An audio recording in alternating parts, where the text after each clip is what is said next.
반갑습니다. 한 주간 동안 또 편안하실 줄 믿습니다.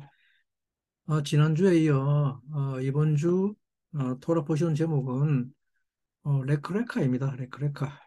레크레카의 어, 제목은 너를 향해 걸어라는 말입니다. 본문 말씀은 창세기 12장 1절에서 3절 말씀입니다. 본문 말씀은 조금 이따 읽고 지난주에 이제 노아에서 오늘 이제 아브라함으로 건너왔습니다. 지난주에 노아에서는 하나님이 방주에서 나온 모든 생물, 즉 콜, 네페시, 하야, 배, 바사르와 언약을 맺는 것을 살펴보았습니다. 방주에 들어간 이 콜, 네페시, 하야는 다섯째 날의 그 생물들입니다. 즉 땅 위 하늘을 나르는 새, 오프와 물에서 들끓는 샤라츠 하는 물고기들과 또 땅 위에서 기는 레메시 하는 것들과 짐승들, 베헤마였죠. 아, 고페르 나무로 만든 방주란 다름 아닌 우리의 몸, 육신의 관점, 즉 나로 살려고 하는 생각과 거기에 대한 습관들을 꺾고 또 자르고 대표로 켜서 깎아내는 작업이 방주를 만드는 일이었던 것입니다. 그래서 하나님이 하시는 말씀이 창세기 6장 14절에 이르시기를 너는 잣나무로 너를 위해 방주를 짓되라고 말씀하신 것입니다. 구원은 다름 아닌 하나님의 말씀에 따라 내 스스로 방주를 짓는 것을 뜻합니다. 6장 14절 말씀 저희들이 한번 살펴보도록 하겠습니다.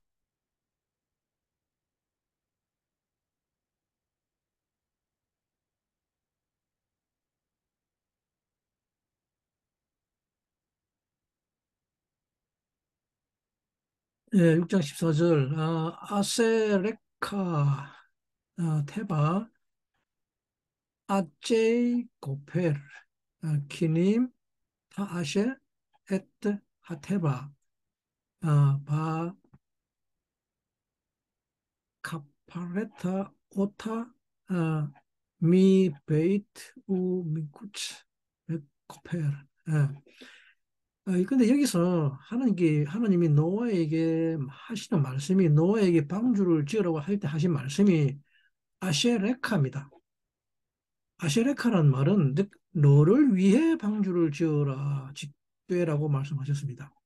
예, 방주의 재료가 된 이 고페르 나무 즉 아째 고페르는 이 아째 고페르의 송진을 고페리트라 그럽니다. 고페리트라 그러는데 유다이즘적인 의미는 이 고페르를 끝내다, 어, 마친다라는 의미를 가지고 있습니다. 그리고 이 고페르트 즉 송진을 여호와의 호흡, 숨이라고 하였습니다. 고페르란 다름 아닌 우리의 육신입니다. 우리의 육신 구프에 대한 생각을 고페르라고 합니다.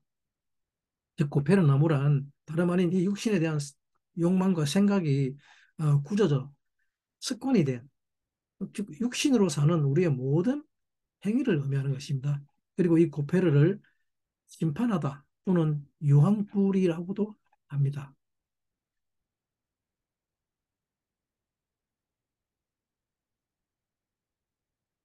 에, 그리고 방주 안에 들어간 모든 생물들의 정한 것과 부정한 것들은 우리 두 가지 측면을 말하는 거죠. 세라는 오프는 우리의 관점과 그것에 대한 이해를 말합니다. 눈으로 본 것에 대한 말입니다. 그리고 물에서 들끓는 물고기는 우리의 의지입니다.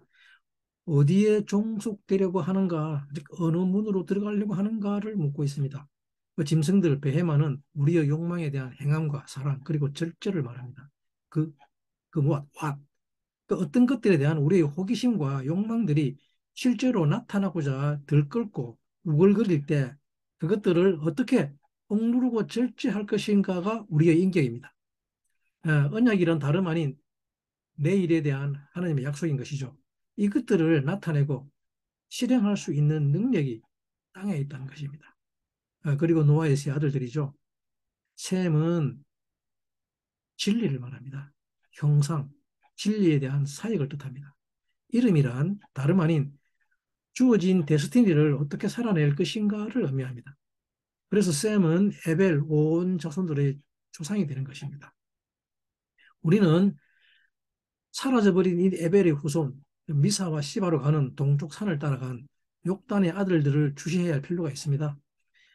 그리고 둘째 아들 함, 셋째 아들 함은 뜨고 들끓는 욕망, 즉 부패를 말합니다. 선에서 분리되어 나온 믿음입니다. 폭력과 범죄라는 하마스는 하마스의 첫 자음 두 개가 이 함에서 기인하는 것입니다. 폭력과 범죄에 대한 측정과 평가를 자기 스스로 내리는 무리를 말합니다. 그리고 둘째도 야벳이죠. 야벳은 하나님께서 노아가 셈의 장막에 거하라고 합니다. 셈의 장막이란 진리 안에 거하라는 뜻인데 이 말은 야펫이라는 단어가 말과 입술과 연관이 되어 있기 때문입니다. 야파가 입입니다. 입. 그리고 아름답다는 말입니다. 사람의 아름다움의 완성인 그 외모가 아니라 입, 즉 하는 말이 아름다워야 하는 것입니다. 하는 말이 어떤 말을 할 것인가? 진리와 선에 대한 완성을 목표로 할 때 그 사람을 이쁜 또는 아름다운 사람이라고 하기 때문입니다. 이 야벳을 우리의 겉사람이라고 합니다. 아, 노아의 세 아들들은 사실은 모두 다 한 사람입니다. 우리 안에 있는 어떠함을 나타내는 것입니다. 그래서 야벳은 셈의 장막에 거하여야 하며 또 함은 반드시 셈의 종이 되어야 하는 이유입니다. 그 함의 아들들의 이름이 미츠라임, 애굽이죠. 그리고 구스, 에티오피아입니다. 그리고 가나안이죠. 또 다른 한 아들, 굿은 나중에 사라지고 나타나지 않습니다. 성경에서 어느 순간 사라져 버립니다. 이렇게 노아는 주기 위해 사는 자는 해바라는 자궁을 통해서 다시 태어나는 것입니다. 그리고 오늘 나눌 토라 본문이죠. 레크레카 너를 향해 걸어가라. 이번 주 말씀 창세기 12장 1절에서 17장 2절, 7절까지의 말씀인데 창세기 12장 1절 말씀을 제가 살펴보도록 하겠습니다.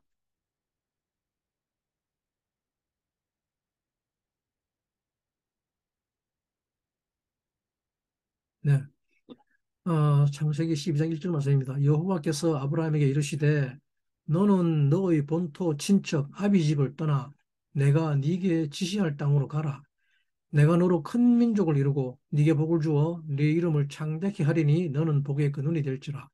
너를 축복하는 자에게는 내가 복을 내리고 너를 저주하는 자에게는 내가 저주하리니 땅의 모든 족속이 너를 인하여 복을 얻을 것이라 하신지라.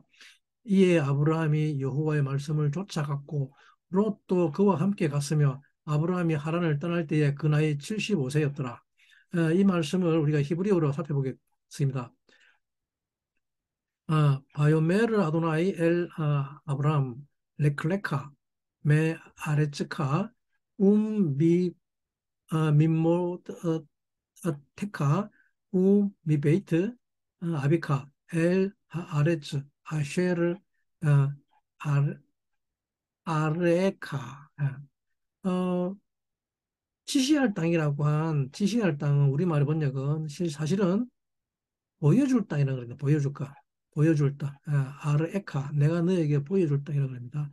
그런데 중요한 것은 가라고 한 단어입니다. 가라고 한 단어. 지시할 땅으로 가라고 했는데 이 가라고 한 단어가 히브리 말로 레크레카입니다.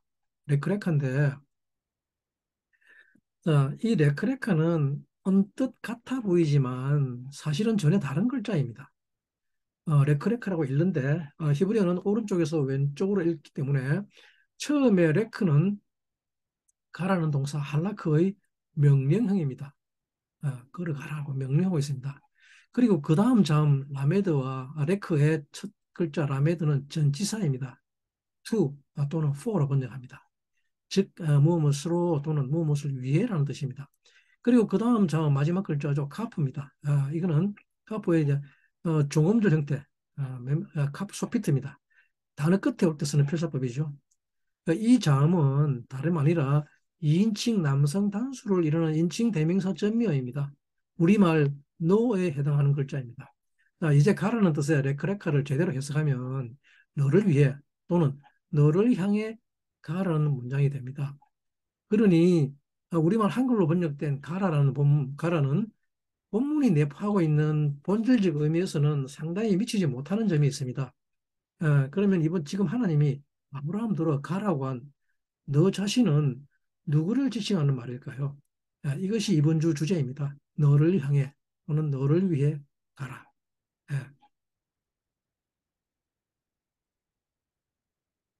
사람에게 있어서 가장 수치스러운 일이 무언가 하면 아마 걷지 못하는 일일 것입니다. 이것은 사람이 걷지 못하면 스스로 배변 활동을 할 수 없기 때문입니다. 어린 아이들도 이것을 굉장히 수치스러워합니다.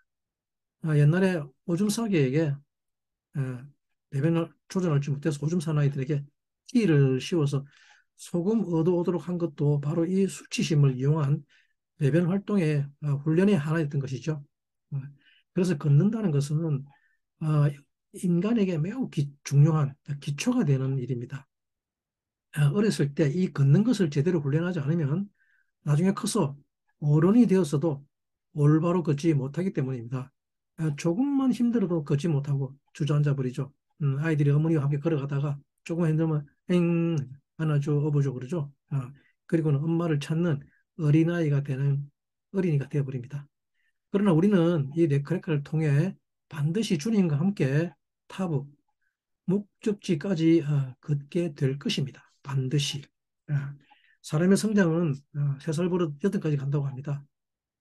이 레카레카는 다름 아닌 사람의 성장기 기본인 유년기에 해당하기 때문입니다.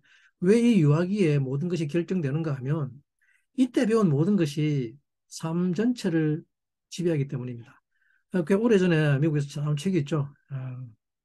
내가 아는 모든 것은 유치원 때 배웠다 그러죠. 사실은 그것은 아버지 때문에 그렇습니다. 사람의 삶이란 스스로 결정하는 것이 아니라 아버지께서 이미 준비해 놓은 것을 살아가기 때문에 그렇습니다. 그래서 이 유학이라고 하는 레크레코라고 하는 것은 하나님이 당신을 향해 이미 준비해 놓은 것을 다 보여주십니다. 그리고 우리가 그것을 사는 것이라고 합니다. 인생은 내가 살아가면서 내가 만드는 것이 아니라 이미 다 준비되어 있는 것을 살아갑니다. 이 육신의 삶과 영적인 삶은 둘 다 매우 비슷하며 또 육신의 삶은 그림자이지만 또 다른 한 가지인 영적인 여정이라는 것을 다 알고 갑니다. 유아기 때는 이것을 모르지만 영적인 여정은 다 알아야 걸어갈 수 있기 때문입니다. 아트, 즉 안다는 지식이죠. 지식이 있어야 갈 수 있습니다. 우리가 구원받는 것도 마찬가지입니다. 구원에 대한 지식이 있어야 구원을 받습니다. 예수 그리스도를 모르면 구원을 받지 못하는 것과 같은 이치죠. 그래서 주님은 우리를 끊임없이 가르치십니다. 지식을 주기를 원합니다. 우리가 그것을 먹기를 바랍니다. 사람에게 구원을 베푸는 길은 다름 아닌 가르치는 것밖에 없습니다. 그래서 주님이 하셨던 가장 중요한 일이 어, 제자 삼는 사역이었죠. 이 가르침을 헬라어로 디다케로 갑니다. 이 가르치는 일이 얼마나 위대한 사역인지 아시기 바랍니다. 그것은 우리는 모두 가르치는 자들로 부르심 받았기 때문입니다. 이것을 하나님의 아들들이라고 합니다. 너희는 땅 끝까지 가서 사람들을 가르쳐 지켜 행하게 하라는 것이 주님의 지상 명령인 것처럼 그래서 이 레크레카에서는 하나님이 우리에게 주신 것을 우리가 어떻게 아는가에 따라 우리의 영적 여정이 결정됩니다. 우리의 영적 유학이 있는 레크레카에서 여기서 내가 무엇을 보는가에 따라 내가 걸을 수 있는 것을 결정합니다. 하나님께서 이 레크레카에서 가장 보여주고 싶은 것이 무엇인가 하면 믿음의 전 영역을 다 관통하는 이 말씀이 무엇인지를 함께 알아보도록 하겠습니다. 창세기 15장 6절입니다. 이 말씀 제가 읽어드리겠습니다. 워낙 유명한 말씀이죠. 아브라함이 하나님 여호와를 믿으니 여호와께서 이를 그의 의로 여기시고 아마 현대 신학에서 이 구절만큼 말도 많은 성경 구절은 찾기 어려울 것입니다. 양 칼뱅으로 하여금 이신칭이 즉 오직 의인은 믿음으로라고 하는 신학 용어를 파생시킨 구절이기 때문입니다. 이 구절로 인해 현대 복음주의 크리스천들은 행위에 대한 율법에 대해서 알레르기 반응을 보이기 때문입니다. 많은 신학자들이 지금까지도 다투고 있는 구절입니다. 이 구절을 가지고 사도 바울의 세관점이니 구관점이니 하고 다투고 있습니다.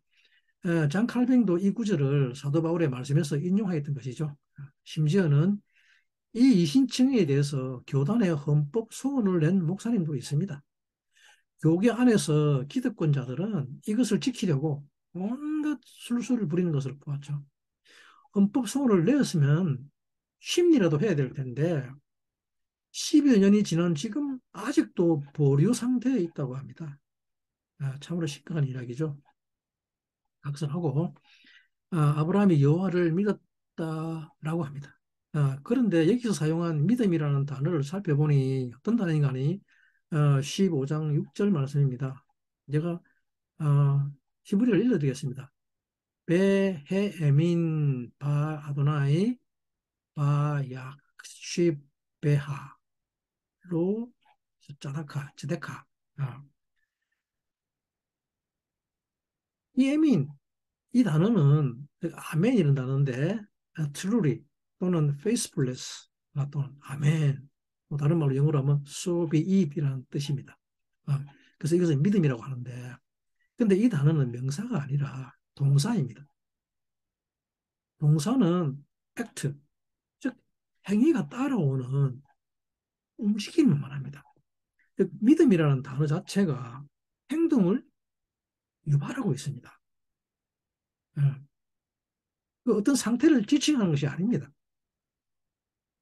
그리고 그 다음 단어인 야크쉬, 쉐바라는 말은 완료 형태, 예, 완료 형태입니다.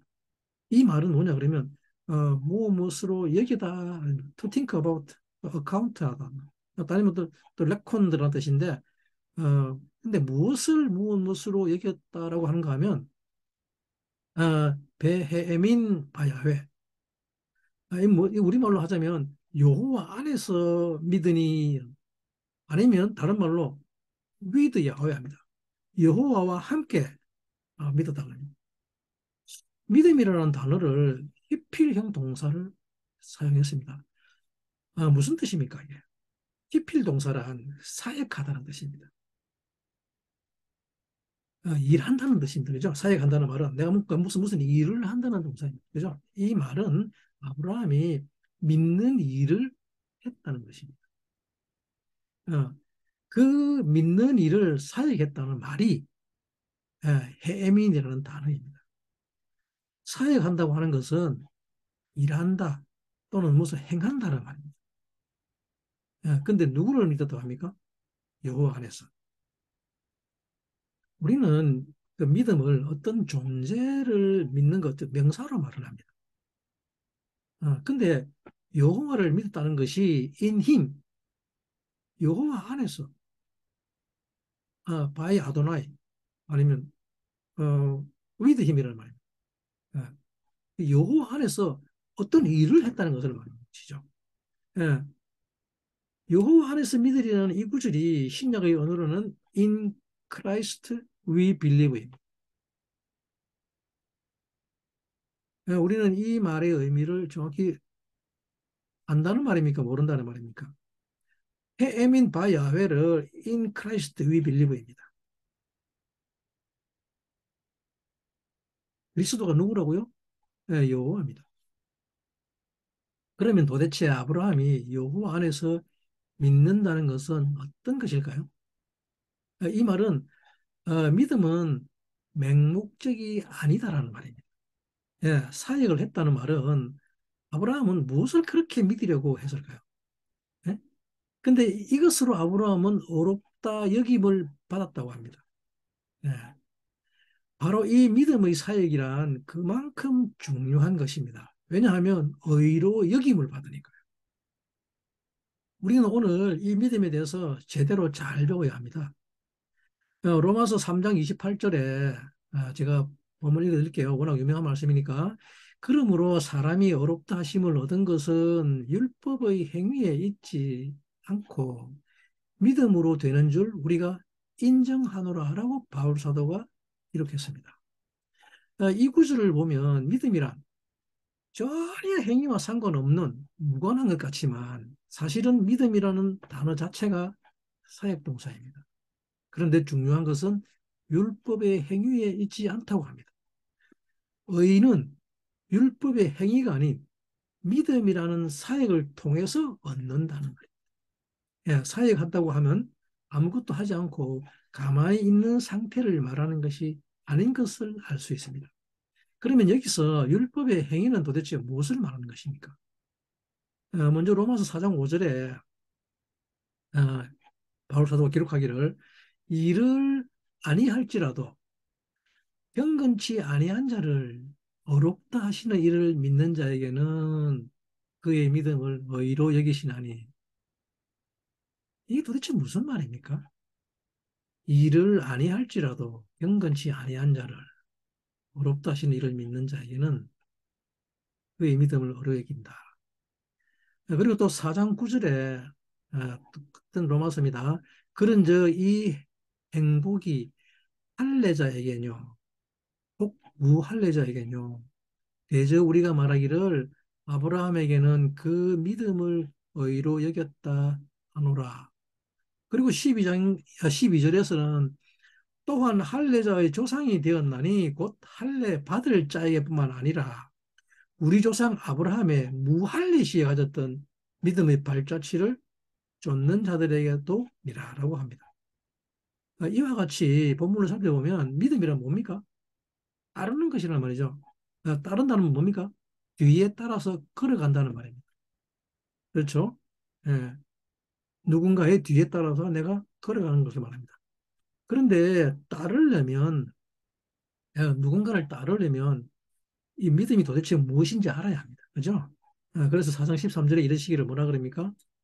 아브라함이나 그 후손에게 세상의 후사가 되리라고 하신 언약은 율법으로 말미암은 것이 아니요 오직 믿음의 의로 말미암은 것이니라 라고 합니다. 히브리서 4장 13절 히브리어가 뭐 읽을 필요는 없겠습니다. 그죠? 근데 이 구절에서 우리가 지적하고 넘어야 할 부분이 뭐냐 그러면 율법으로 말미암은 것이 아니요라고 합니다. 여호와께서 아브라함에게 그를 의로 여기다 할 때 아브라함이 무언가를 하기 이전에 여호와께서 하신 말씀이 있죠. 언약을 맺은 게 있죠. 예.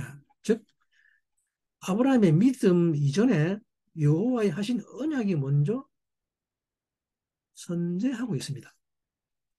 예, 먼저 우선하고 있습니다.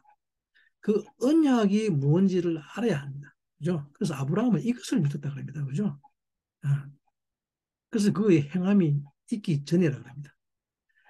어, 이것 때문에 우리 한국 기독교사는 율법 때문이라면 치를 뗍니다. 아, 심지어 어떤 목회자들은 구약이라고 하면 아예 저주받는다고 합니다. 그래서 그분들은 신약만 약속이라고 합니다. 새로 주신 약속이라니. 그러면 그분들은 구약 성경 왜 가져다닐까요? 예? 저주를 기록한 책인데 구약 성경 왜 들고 다닙니까? 없애버리고 신약만 가져다니지? 읽을 시간에 구약을 언급도 하지 말아야죠. 그죠? 이 구절의 히브리어를 살펴보게 되면 로 나타나 리 아브라함 오 리 제라오 알 샤마카토랍니다. 바로 이 구절이 율법으로 말미암은 것이 아니오라는 구절입니다. 예, 정확하게 번역하자면 주어지지 않았답니다. 로 나타나 예, 그에게 주어지지 않았다. 아브라함 또는 그의 자손들에게 무엇을 무엇을 주어지지 않았다고요?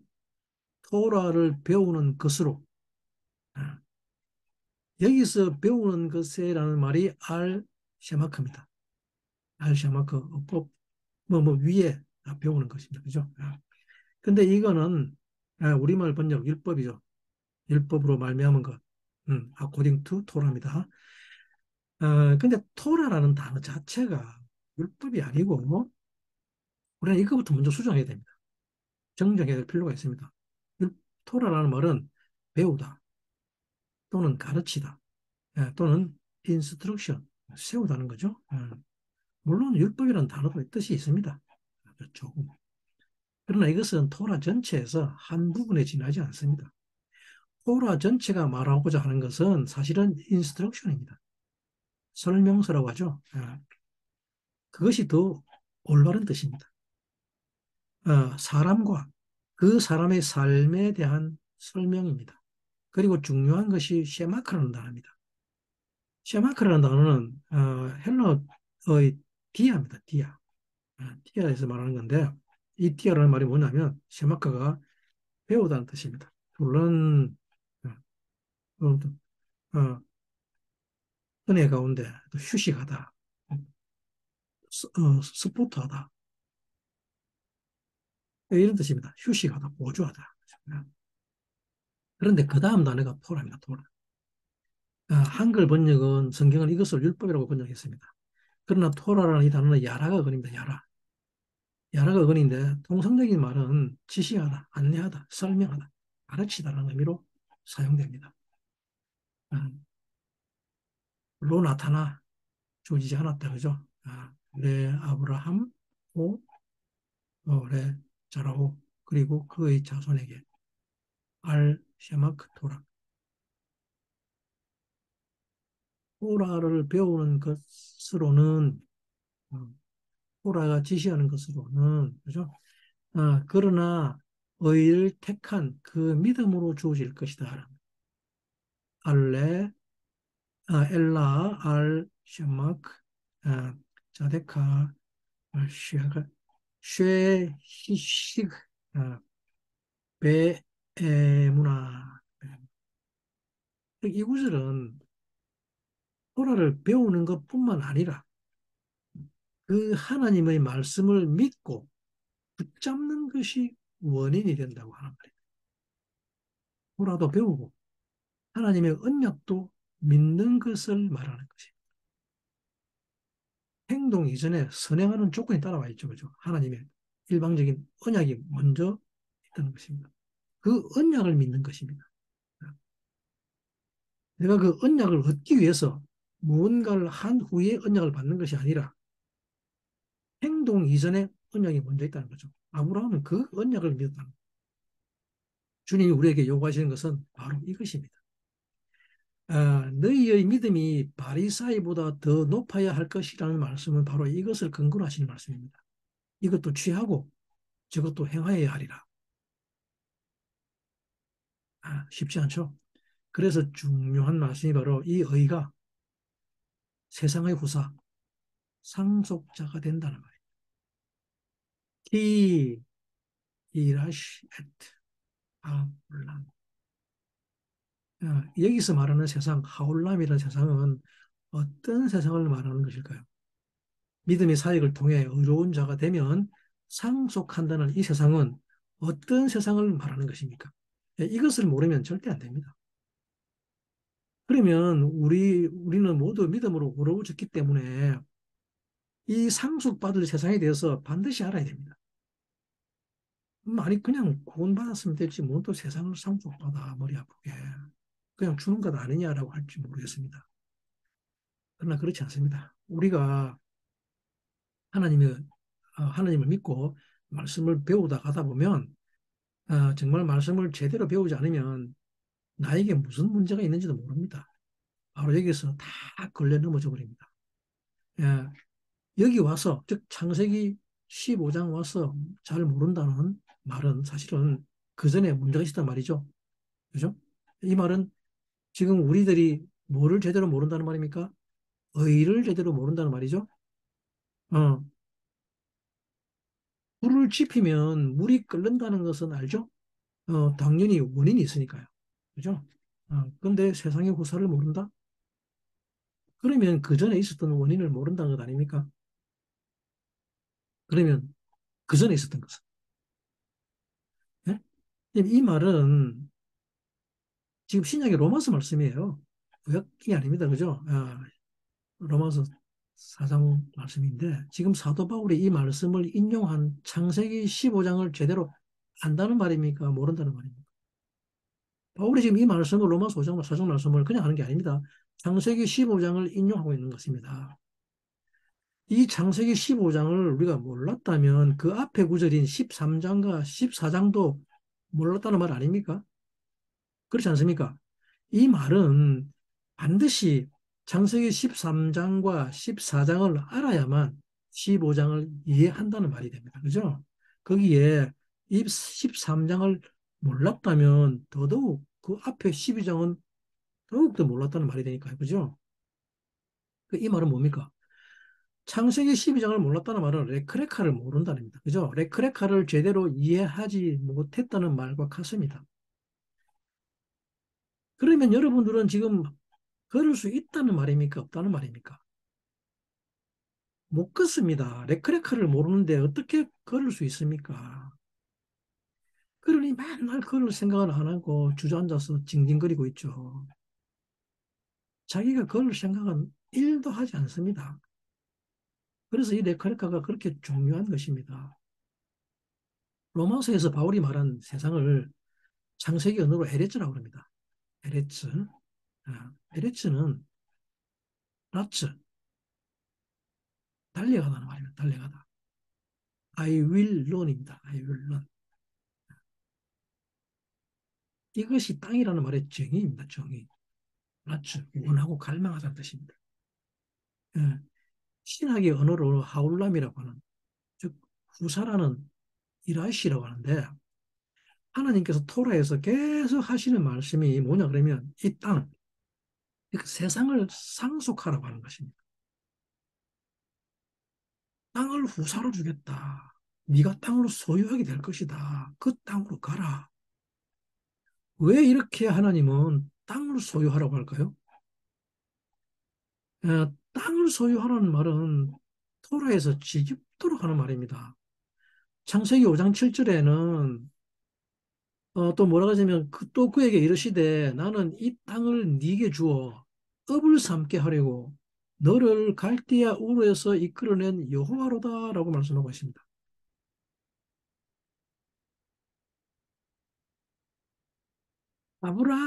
하나님이 아브라함의 믿음을 의로 여긴 이유가 이 말씀하시려고 그런 것입니다. 하나님의 목적은 아브라함에게 이 땅을 주어 너의 소유로 삼게 하는 것이 하나님의 목적이었던 것입니다. 이 소유라는 말을 우리말로 후사, 상속, 땅, 세상이라고 번역한 것입니다. 여러분들은 세상의 상속자, 땅을 유업으로 받는다고 하니까 또 나를 또 기고만장하게 하죠. 성공하고 부자 되고 내 이름이 유명해져가지고 뭐 이런 일 정도로 생각할 것입니다만 아니면 어, 지금은 안 그렇더라도 이전에 했었든지 하나님이 주신다고 했으니 기필코 그렇게 되고 말 거야 라는 생각에 살아야 됩니다. 기도 열심히 하죠. 그런데 이 구절의 말씀은 그런 뜻이 아닙니다. 로마서 4장 19절에 뭐라 하시냐 그러면 그가 백세가 되어 자기 몸의 죽은 것과 같음과 사라의 태의 죽은 것 같음을 알고도 믿음이 약하여지지 아니하고라고 기록합니다. 또 20절에 이르기를 믿음이 없어 하나님의 약속을 의심치 않고 믿음에 견고해져서 하나님께 영광을 돌리매라고 말씀하고 있습니다. 이 구절에서 여기서 사람이 믿음으로 이롭게 된다는 말입니다. 믿음으로 애민, 믿음의 사역함으로 하나님을 의심치 않았습니다. 오히려 믿음으로 견고해졌다고 합니다. 그러면 도대체 하나님의 약속은 무엇이길래 믿음으로 가야고 한다고 합니까? 도대체 아브라함은 무엇을 믿었다는 겁니까? 그러면 우리가 15장을 이해하기 위해서는 13장과 14장을 이해하지 못하면 알 수 없는 것이 무엇인가 하면 아, 아브라함이 무엇을 믿었는지 창세기 15장 1절에 보시면 뭐라 그러냐면 15장 1절 창세기 15장 1절 말씀 제가 공유해서 같이 읽도록 하겠습니다. 창세기 15장 1절 말씀이죠.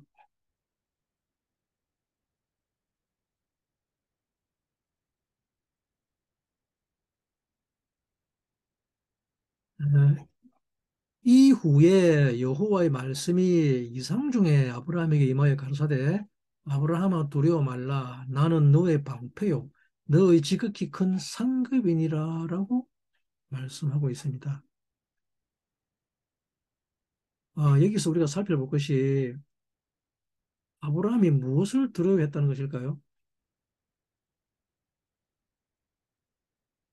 왜 하나님은 뜬금없이 아브라함대로 두려워하지 말라고 하셨을까요? 아브라함은 도대체 무엇을 두려워했을까요? 어, 같이 살펴보도록 하겠습니다.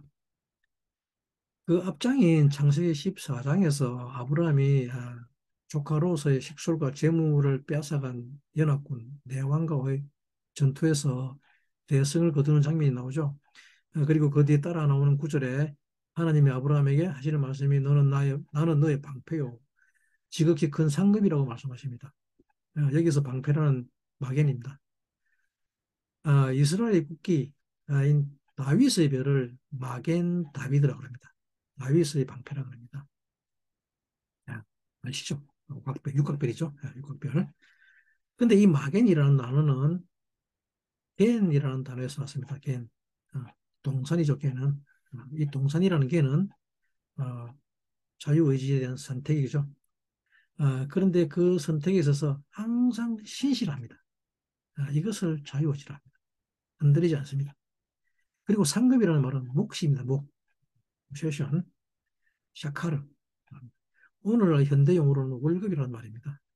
웨지나 또 리워드라 그러죠. 지금 하나님이 아브라함에게 무슨 말을 하시냐 그러면 네 선택과 거기에 따른 보상을 이야기하고 계신 것입니다.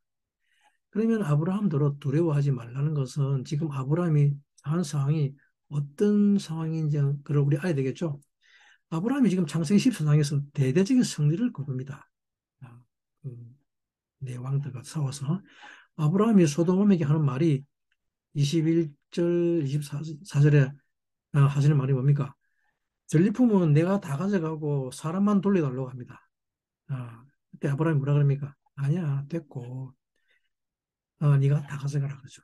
이 재물들은 네가 다 가져가고 다만 이 소년들이 싸움에 위하기 전에 먹은 것, 그리고 나와 동맹을 맺은 자들의 군기만 제하고, 그 나머지 네가 다 가져가 그럽니다. 내가 너로 인해서 어, 치부했다는 소리 듣기 싫으니까 네게 속한 것은 내가 신들매 안에 실오라기 하나도 취하지 않을 거야라고 해버립니다. 그렇게 말하는 상황이었습니다. 대단하지 않습니까? 여러분들 같으면 어떻게 해설 같습니까? 그런 싸움에서 이겨가지고 모든 전리품들을 가지고 뭐라 해요? 있습니다. 가져왔습니다. 다 내 거예요. 그죠? 내가 싸웠으니까. 내가 승리자니까. 근데 지금 아브라의 상황이 그 상황이죠. 근데 뭐랍니까? 싸움에서 이기고도 아무것도 취하지 않았다 그럽니다. 다 죽어버렸다 그럽니다. 내가 너로 인해서 어떤 이익을 취했다고 들은 소리를 듣지 않겠다 그럽니다. 그죠? 그런데 이때 하나님이 나타나셔서 하시는 말씀이 아브라함아 두려워하지 말라라고 합니다. 그전에 아브라함이 두려워했다는 말은 일체 없습니다. 그죠? 그죠? 근데 하나님께서 왜 이런 말씀 하셨느냐? 마음속으로 두려워했다는 뜻이죠. 그죠? 그리고 하시는 말씀이 뭡니까? 내가 너의 선택에 대한 몫이다라고 말씀하시는 거죠. 이 상황을 조금 더 깊이 살펴보면 롯과 내왕들이 나오죠. 이 내왕들이란 땅의 세계를 말합니다. 유다이즘적 관점에서 사라는 의미는 땅을 말합니다. 음, 어제 외적 물리적인 세계입니다. 그 사람의 세계 또는 물리적 법칙의 세상을 말합니다. 물질적 세계관을 가진 사람들입니다.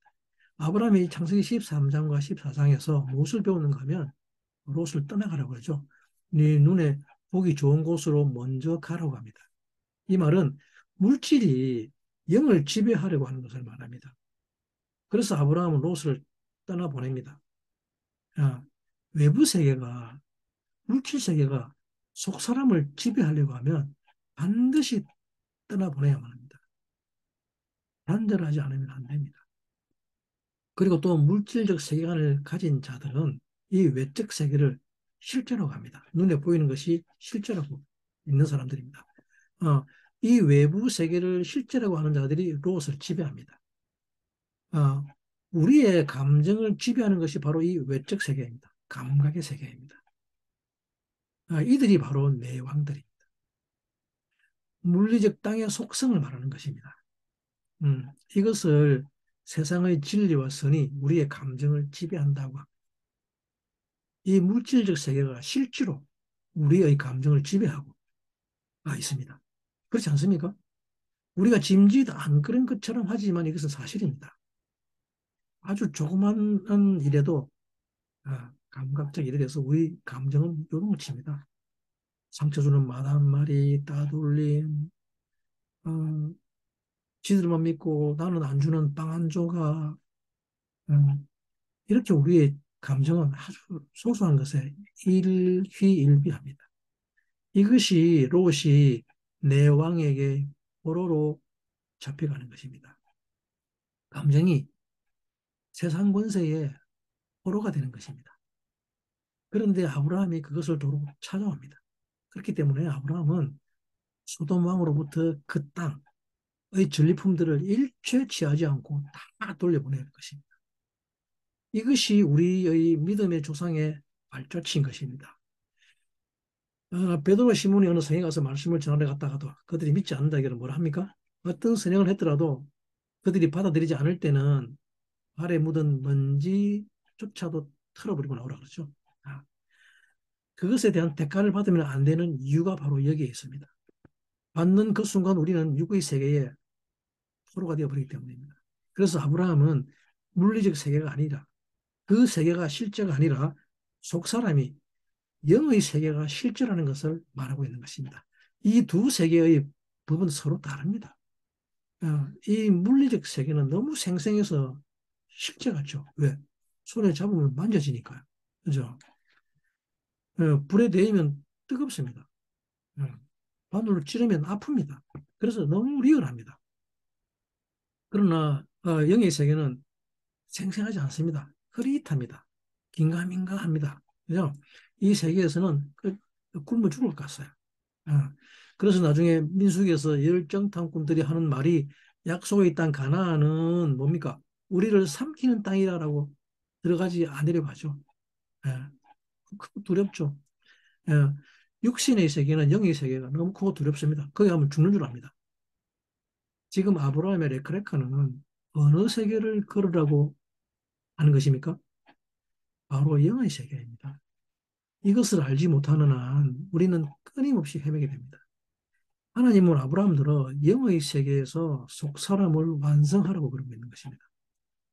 물질적 세계를 상속하라는 것이 아닙니다. 이곳을 에레츠, 즉 땅, 신의 갈망이라고 하는 것입니다. 신의 마음, 신의 성품을 상속하라고 하는 말이에요. 내 마음을 너에게 주겠다. 여호와는 지금 이 마음을 줄 사람을 찾고 있습니다. 예. 그래서 아브라함도 하나도 챙기지 않고 다 줘버립니다. 예. 그러나 사실은 막막했던 모양입니다. 마음 한켠에서는. 그죠?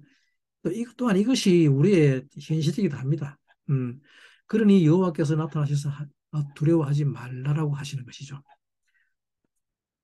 나는 뭘 선택하지라는 아브라함의 두려움에 여호와께서 하시는 말씀이 내가 너의 막엔 방패다라고 하는 것입니다. 내가 너를 지킬 것이다. 그럽니다. 너의 자유의지로 선택한 것의 방패다. 내가 너를 보호하고 지키마. 그리고 내가 너의 쉐케르다. 상급이다. 그럽니다. 너의 몫이다.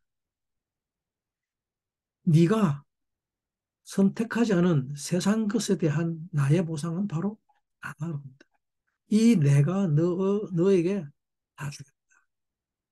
이 말은 이 말을 믿었습니다. 아브라함은 여호와의 이 말을 믿었습니다. 아브라함은 그의 뜻으로 얘기했다는 것입니다. 그의 의지로 믿었다는 것입니다. 의란 말은 뭡니까? 의. 뜻입니다. 뜻. 뜻. 예. 의지는 뭡니까? 자유의지의 발로죠. 그죠? 예. 이 영의 세계를 믿는 믿음을 그의 의로 여겼다. 그러면. 아브라함이 뭐 했습니까? 그 전에? 아무것도 한 거 없죠. 믿음이라는 의미는 이렇게 믿음을 사역하다. 그 믿음을 실천하는 일을 한다는 말이에요. 예. 우리가 이 땅에서 신앙생활 하면서 제일 어려운 게 이겁니다. 믿음이라는 것의 실체를 모르기 때문에 우리가 아버지와 내가 하나임을 알면도 불구하고 그것을 어떻게 사역으로 드러낼 것인지를 모르는 이유입니다. 이것을 믿게 하는 것이 정말 어렵습니다. 오늘날 양자역학이라는 학문 뭡니까? 사람의 구성, 즉 물질의 구성은 원자로 이루어져 있다고 말합니다. 그리고 이 원자는 핵과 그것을 둘러싸고 있는 공간으로 구성되어 있습니다. 그런데 이것은 텅 비어 있습니다. 빈 공간입니다. 99.99% 비어 있습니다. empty라는 말입니다. 그러면 우리 눈에 보이는 실체는 뭐란 말입니까? 꽉 찬 것처럼 보이지만 실제는 텅 비어 있다는 말입니다. 그러면 무엇이 실제라는 말입니까? 사실은 빈 공간이란 말이죠. 그 빈 공간이 실제라는 말이에요. 이 공간 안에서 전자는 불규칙 운동을 하죠. 정해진 것이 없다는 말입니다. 근데 눈에 보이는 물리적 세계에서는 모든 것이 이미 정해져 있습니다. 결정된 것밖에 없습니다. 그리고 이렇게 한번 결정된 것은 모양을 드러낸 것, 드무트로 드러난 것은 결코 바뀌지 않습니다. 죽을 때까지. 하지만 영의 세계는 모든 것이 가능성, 불확실성으로 남아 있습니다. 오죽하면 관측자가 있을 때에만 이 전자의 궤도가 나타난단 말입니다. 물리학계에서는 이것을 불확정성, 즉 헛개비 현상이라고 합니다. 아무것도 정해진 것이 없습니다. 아, 하지만 물리적 세계에서는 한번 결정된 것은 죽을 때까지 바뀌지 않습니다. 성형수술, 그런다고 본질이 바뀌지는 않죠. 이것을 뭐라 그럽니까? 원판 불변의 법칙이라고 합니다. 보이는 부분만 잠시 바뀔 뿐입니다. 음. 이 물리적 세계에서는 즉 우리의 자유의지가 적용되지 않습니다. 예, 보이지 않는데 안경을 쓸 것이냐 안 쓸 것이냐를 결정할 수 있을 뿐이지 어떤 안경을 쓸 것인가를 가지고 자유의지라고 하지 않는 것이죠. 예, 하지만 LF의 세계, 이미지의 세계에서는 다릅니다. 이 세계에서는 모든 것을 가능케 하는 것을 아인이라고 합니다. 즉, 퍼스펙티브라고 합니다. 관점이라고 그러죠, 우리말로. 이 세계에서는 어떤 눈으로 바라보느냐에 따라 모든 것이 될 수 있습니다. 관측자에 따라 가지고 전자가 나타났다가 사라지는 이치가 똑같습니다. 실제로 이 전자는 관찰자가 바라볼 때에만 궤도 운동을 하니까요. 관찰자가 없으면 이 전자는 사라져 버립니다. 보이지 않습니다. 그래서 하나님은 이 눈, 우리 사람의 눈입니다. 그죠? 눈을 굉장히 중요시하게 여깁니다.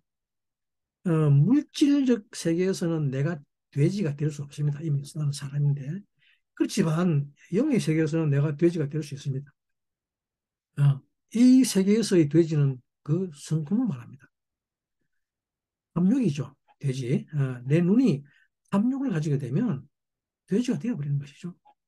이 알레프의 세계에서는 내 눈이 무엇을 바라보는가, 어떤 관점으로 바라보는가에 따라 모든 것이 가능합니다.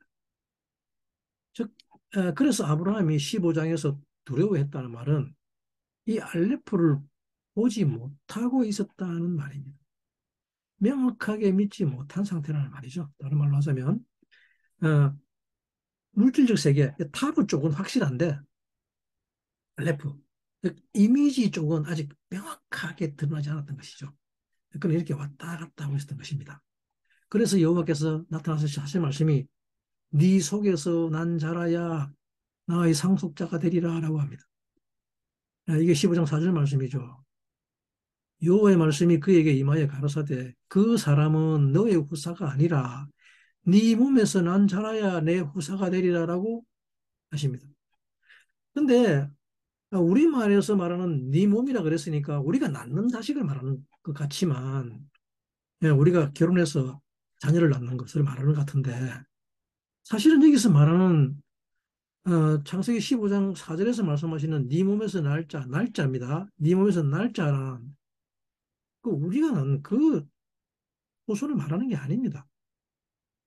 네 몸에서 날짜라는 것을 히브리 원문을 살펴보게 되면 어, 아쉐르 야제 민메에카입니다. 민메에카 후 이라셰카입니다. 네 몸이 이것을 우리는 네 몸이라고 했는데 이 네 몸이라고 번역한 민메아이카입니다. 민메아이카. 이 말은 뭐냐 그러면 너의 깊은 곳에서 나온이라는 말입니다. 너의 깊은 곳에서 나온이라는 말인데 이 깊은 곳이라는 말은 속사람이란 말입니다. 속사람.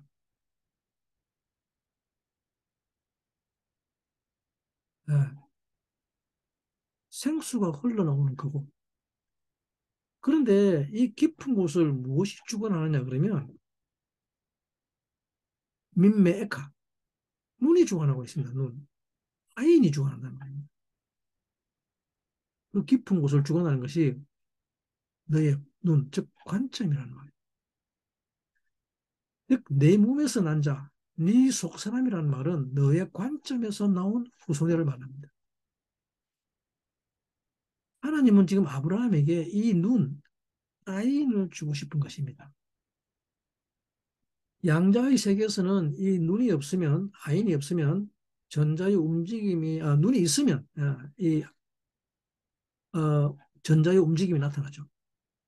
그래서 하나님은 이 아인을 아브라함에게, 우리에게 주고 싶은 것입니다.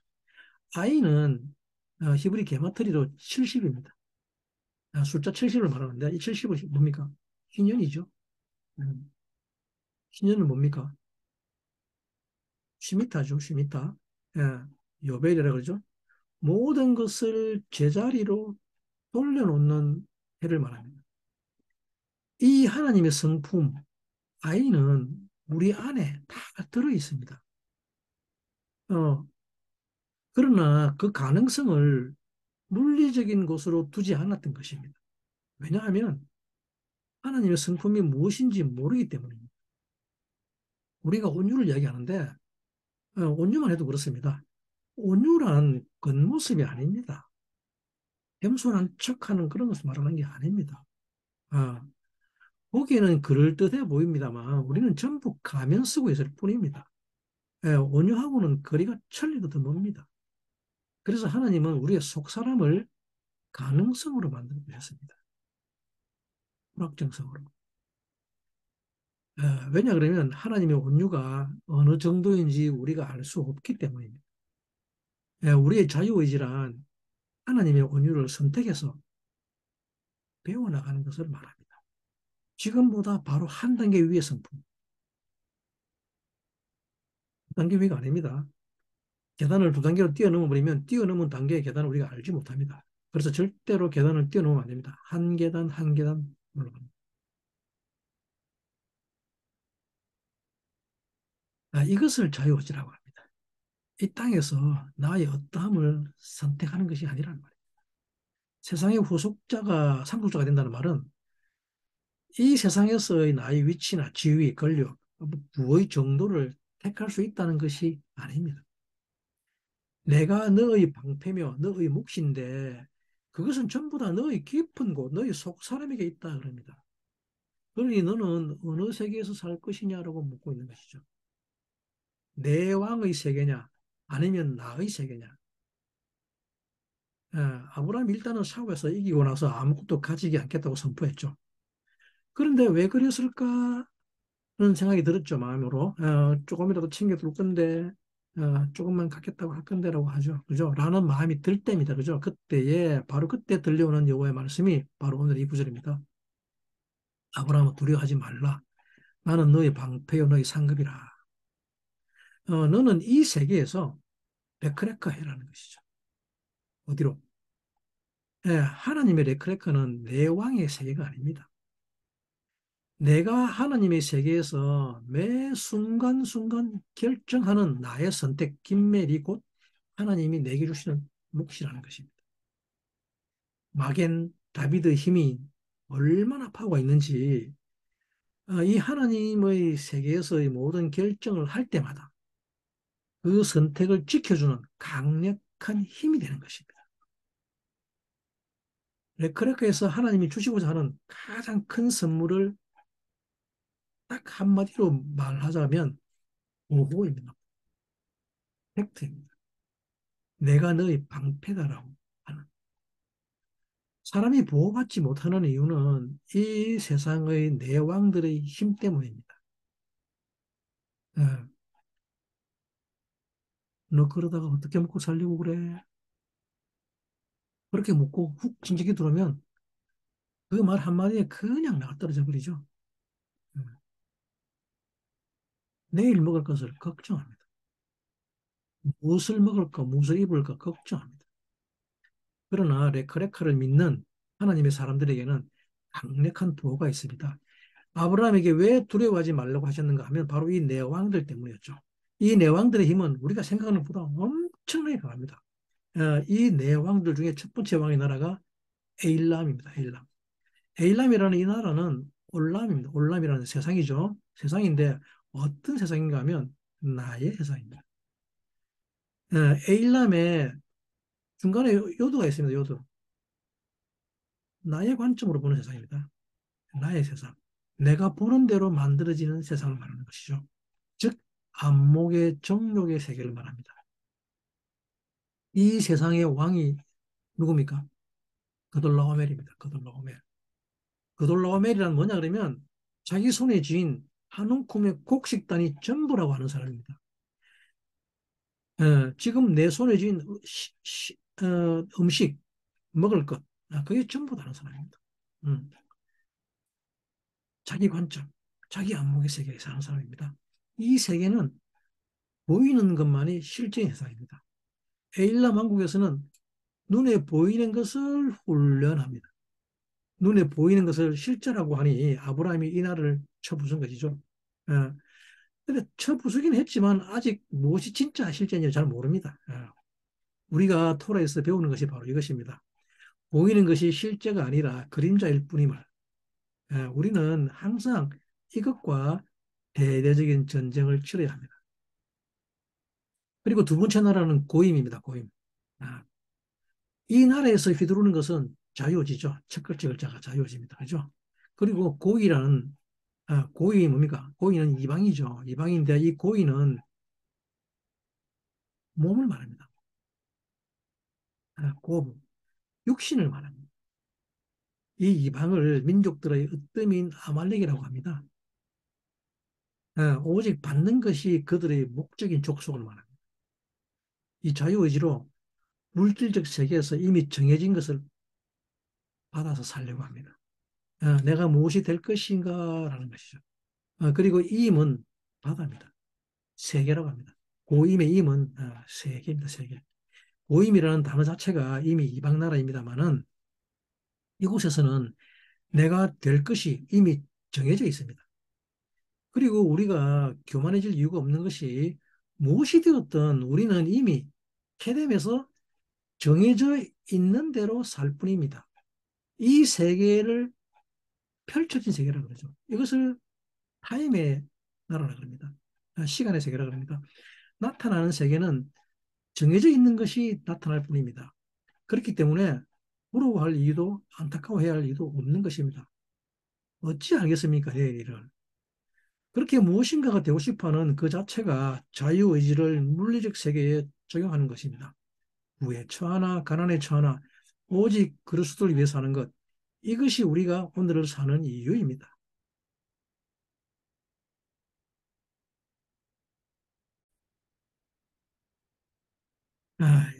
이것이 진정한 자유의지며 이것이 바로 우리의 믿음이라고 하는 것입니다. 내게 어떠한 상황이 주어지든지 나는 레크레카 할 것이냐? 하나님의 온유를 향해 걸어갈 것이냐? 나의 사랑이, 나의 용서가 한 단계 더 하나님을 향해 나아갈 것이냐 하는 이것은 지금 내가 선택하는 것입니다. 이것은 내가 선택하지 않으면 안 된다는 것입니다. 이 세계는 불규칙하게 불확정적인 상태로 있다가 내가 아이 컨택을 하는 순간 모습을 드러내기 때문입니다. 그러나 고임이란 나라는 그런 것이 아니라 너의 자유의지를 이 드러난 물질적 세계에서 선택하라고 하는 것이죠. 성공, 부, 권력, 사랑, 어떤 것이든지 내가 선택하면 그것을 이룰 수 있을 것이라고 말합니다. 그러나 결코 속지 마시기 바랍니다. 이 세계는 바뀌지 않습니다. 드러난 세계는 이미 정해진 것이 펼쳐지는 세계입니다. 결코 바뀌지 않습니다. 이 고임 왕국의 왕을 디다이라고 합니다. 아마 가장 큰 사기꾼일 것입니다. 이미 드러난 것에 종속되도록 안목을 훈련시키는 나라의 왕이기 때문입니다. 그리고 세 번째 나라가 시나리라는 나라입니다. 시나리란 어린아이 또는 유아기 상태를 말합니다. 이 유아기 때의 에너지는 전부 다 음행입니다. 자기 만족, 자기 기쁨밖에 없습니다. 오로지 받는 것에만 관심을 가질 뿐입니다. 어, 자기 것 빼앗아가면 죽일 듯이 달려들죠. 바로 원수 삼습니다. 이 나라의 왕은 아무라벨입니다. 이 나라의 왕 아무라벨은 말을 가르칩니다. 어, 아마르펠입니다. 아마르펠. 입을 훈련합니다. 그런데 어떤 말인가 하면 자기를 위한 말만 가르칩니다. 어둠에 대한 말. 자기가 듣기 좋은 말만 하도록 가르칩니다. 무지 가운데 그냥 두는 것을 말합니다. 자기에게 좋은 말 하지 않으면 미워하게 되고 삐칩니다. 근데 원래 좋다라고 하는 토부의 의미는 하나님의 뜻이 나타났을 때 좋다고 표현합니다. 내게 좋은 것이 나타났을 때 좋다고 하는 것이 아닙니다. 그런 말 하면 안 됩니다. 어, 내게 좋은 것이 나타났을 때 토부 it's good이라고 하면 그것을 악이라고 합니다. 하나님을 대적하는 말입니다. 그래서 이 신할 왕국은 어려서부터 음행의 에너지를 사용하는 나라를 말하는 것입니다. 음행이란 자기 좋은 것을 취하는 것이죠. 어, 그리고 마지막으로 네 번째 왕국 엘사르입니다. 어, 엘은 뭡니까? 신성을 훈련하는 것이죠. 그 신성을 훈련하는데 그 훈련에 대한 평가를 자기가 하는 나라. 사르의 사라르는 빗나가게 하다는 뜻입니다. 어, 원래 하나님의 신성이 아닌 자기를 위한 신성을 말하는 거죠. 자기가 하나님 되는 것입니다. 이처럼 강력한 힘은 없을 것입니다. 그죠? 자기가 스스로 평가의 왕이 되어서 판단해 보십시오. 판단, 평가, 정죄가 아주 일사불란하죠. 이 나라의 왕의 이름이 아리옥입니다. 아리옥. 내가 스스로 평가의 왕, 머리이기 때문에 다른 아무도 가르치지 못합니다. 충고? 소용없습니다. 그래서 고집불통입니다. 게다가 성질은 사자 같다고 합니다. 흉폭하다고 합니다. 예, 이런 막강한 그 사람의 세계를 아브라함이 쳐부쉈다고 합니다. 그리고 이 일 후에 하나님이 나타나시죠. 아브라함이 실제로 두려워했는지는 모릅니다. 그러나 하나님이 아브라함을 두려워하지 말라고 하셨으니 틀림없이 두려워했을 것입니다. 어, 그리고 잘했다고 하십니다. 이 내 왕들을 네가 쳐부수고 이겼으니 이제부터는 내가 너의 방패가 될 것이라고며 내가 너의 선택에 대한 상급이 될 것이라고 말합니다. 내가 취하지 않은 땅의 것들을 내가 주리라고 합니다. 너의 깊은 곳 속마음에서 나올 너의 후손에게 잘 기억하시기 바랍니다. 아브라함이 아닙니다. 그죠? 너의 깊은 곳 속마음에서 나올 너의 후손에게 내가 주리라 합니다. 이제부터 내가 너의 속사람의 세계에서 선택하는 것마다 내가 보호하고 지켜주리라. 그리고 내가 너와 함께 하리라 합니다. 내가 너의 몫이 되었다는 말은 나의 성품이 곧 너의 성품이 될 것이라는 말입니다. 그리고 결국 너는 나의 형상이 될 것이다. 나에게까지 올 것이다. 어, 그리고 하나님의 약속이 너의 깊은 곳에서 나온 자가 그가 너의 상속자가 될 것이다. 라고 말씀하시죠. 이 영의 세계에서 사람이 나온다고 합니다. 잘 기억하시기 바랍니다. 이 영의 세계에서 사람이 나온다고 합니다. 이 깊은 곳에서 나오는 사람을 그리스도라고 합니다.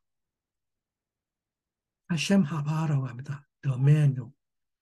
The man은 이 깊은 곳에서만 나옵니다. 이 속 사람에서만 나옵니다. 예, 사람들은 물리적 세계에서 자유의지를 선택해서 무엇인가를 이루어보려고 하지만 그것은 이미 결정된 펼쳐진 세계이기 때문에 그냥 나타나 보이는 거예요. 음, 그럼에도 불구하고 그것을 추구하고 헛된 망상을 심어주는 것을 폭력을 행사한다고 합니다. 어, 이미 정해진 것을 바꿔주겠다? 네, 이것을 폭력을 행사한다고 합니다. 억지로 그 자리에 올려놓겠다고 하는 것이죠. 이것이 작금의 물리적 세계에서 벌어지는 일입니다. 결코 바꾸어지지, 펼쳐지지 않습니다. 어, 나타난 것들은 이미 결정된 것들이 즉 폴더 안에, 째라 안에 들어있는 것들이 나타날 뿐입니다. 내가 내게 주어지지 않는 것을 가지려고 힘을 쓴 상태, 이것을 하마스라고 합니다. 이 폭력, 하마스가 온 땅에 가득했기 때문에 일어난 일이 지난주에 노아의 홍수 사건이었습니다. 사람들이 자기 눈에 좋아 보이는 대로 사람의 딸들을 취해 아내로 삼았다는 말은 폭력의 상태에 있었다는 말입니다. 어, 그러나 영적인 사람들은 자기가 가지지 말아야 할 것을 절대 가지려고 하지 않습니다. 아브라함의 믿음은 이 영적 세계에서의 일을 믿었다는 것입니다. 이것을 그가 믿으니 그럽니다. 그것을 에민이라고 합니다. 믿음을 사역하다는 말입니다. 사람은 이 믿음으로 말미암아 의롭게 된다고 합니다. 율법의 행위로 의롭다함을 받은 자가 없다는 말은 물리적 세계에서 자유의지의 개입으로 폭력으로 바뀌려고 하며 그것을 얻으려는 모든 행위로는 의롭다함을 받을 자가 없다는 말입니다. 이것을 율법의 행위라고 합니다. 어, 이 땅에서의 성인이란들 의롭다함을 받을 수 없다고 합니다. 테레사 수녀, 그러면 다 테레사 수녀가 될 수 있습니까? 없습니다. 그죠? 그렇게 올라가는 거 아닙니다. 그렇게 되려고 올려가려고 하는 것 자체를 폭력을 쓴다 그럽니다. 어, 율법이란 이 물리적 세계에서의 행위, 자유의지, 이 세계를 실제라고 믿고 이 세상에서의 행위로 의롭다함, 나를 바꾸려고 하는 것은 없다는 말입니다. 아브라함은 이 세계가 아닌 알레프의 세계에서 믿는다는 것입니다. 이 믿음은 깊은 곳에서 사람, 아담을 나오게 합니다. 이것을 아브라함과 그의 후손들이라고 하는 것입니다. 이곳에서 엘리온이 되려고 하라 그럽니다. 하이스트가 되려고 레크레카 하라고 하십니다. 하지만 사탄은 반대로 우리를 이 물리적 세계에서 가장 높은 자가 되라고 하죠. 명심하시기 바랍니다. 우리는 엘 엘리온이 되게끔 만들어진 에케브, 야곱입니다. 우리는 불확정성으로 존재하게끔 지어졌습니다. 수많은 가능성으로 남아있는 존재입니다. 어떤 높은 의를 선택하더라도 그렇게 이루어집니다. 이런 사람들이 행복한 사람들입니다. 이것을 일하지 않고도 물리적 세계가 아닌 것입니다. 경건치 않은 자를 어렵다 하시는 하나님이라고 합니다. 하나님의 세계에 대한 믿음은 놀라운 사역입니다. 하나님께서는 이런 자들에게 상을 주시며 이런 자들과 언약을 맺습니다. 창세기 15장 8절에 아브라함이 하나님께 묻습니다. 내가 이 땅, 즉 하나님의 마음, 하나님의 신성을 얻는 것을 내가 어떻게 알겠습니까? 라고 묻죠. 15장 8절 말씀입니다. 그가 가로되 주 여호와여 내가 이 땅으로 업을 삼을 것 줄을 무엇으로 알리까? 라고 묻습니다. 그러자 하나님이 아브라함에게 말씀하시죠. 15장 9절 말씀입니다. 여호와께서 그에게 이르시되 나를 위하여 3년 된 암소와 3년 된 암염소와 3년 된 수양과 산비둘기와 집비둘기 새끼를 취할지라. 어, 그리고 그것을 쪼개어나고 하시니 아브라함이 그것들을 다 쪼개어 놓습니다. 그런데 12절에 이르시기를 뭐라 그럽니까? 해질 때에 아브라함이 깊이 잠든 중에 깜깜함이 임함으로 심히 두려워하더니 깊이 잠든 중에 뭘 두려워합니까? 잠들었는데 이 구절은 지금 창세기 2장 21절의 말씀과 동일한 패턴을 가지고 있죠. 창세기 2장 21절에 무슨 일이 있었습니까? 여호와께서 아담을 재우고 거의 깊이 잠을 재우고 그 잠든 중에 아브라함의 갈비뼈 하나를 취할 때와 상황이 매우 비슷하죠. 똑같은 단어를 사용하고 있습니다. 이 말은 이제 아브라함이 하나님의 찔렘, 즉 의도와 그 드무트, 결과가 하나가 된 상태입니다. 그리고 이제 하나님이 그것을 끄집어내서 실제화하고 하부, 즉 완성까지 가도록 하기 위해 하나님께서 아브라함에게 행하시는 것입니다. 그리고 18절에 이르시기를 그날에 여호와께서 아브라함으로 더불어 언약을 세워 가라사대 내가 이 땅을 애굽 강에서부터 그 큰 강 유브레다까지 네 자손에게 주노니 라고 하시면서 아브라함과 언약을 맺습니다. 이때의 언약으로 아브라함은 이시와 이샤가 되어 하나님의 언약을 실행하게 됩니다. 여러분들은 이제 이 믿음의 부분을 명확하게 아시기 바랍니다. 이 믿음의 부분을 명확하게 하셔야 합니다. 이 믿음의 영역에서 하나님의 형상과 모양에까지 올라가게 되기를 축복합니다. 우리는 이 아브라함의 믿음의 발자취를 쫓는 자들이기 때문입니다. 예수 믿는 것 하나만 가지고 모든 것이 다 해결되었다는 생각은 버리시기 바랍니다. 예수 믿는 믿음으로 이 물리적 세계에서 여전히 자기 자신을 위해 자기를 완성하려는 생각들은 하나님이 싹 쓸어가 버리는 것을 아시기 바랍니다. 오직 우리는 하나님의 알레프, 의도 안에서의 믿음만이, 즉 우리의 속 사람에서 나온 히에민만이 우리의 방패와 목이 될 것이기 때문입니다. 아브라함이 야훼 안에서 믿음을 사역하니라고 하셨습니다. 여러분 모두 배 야훼 히에민 하시기 바랍니다. 감사합니다.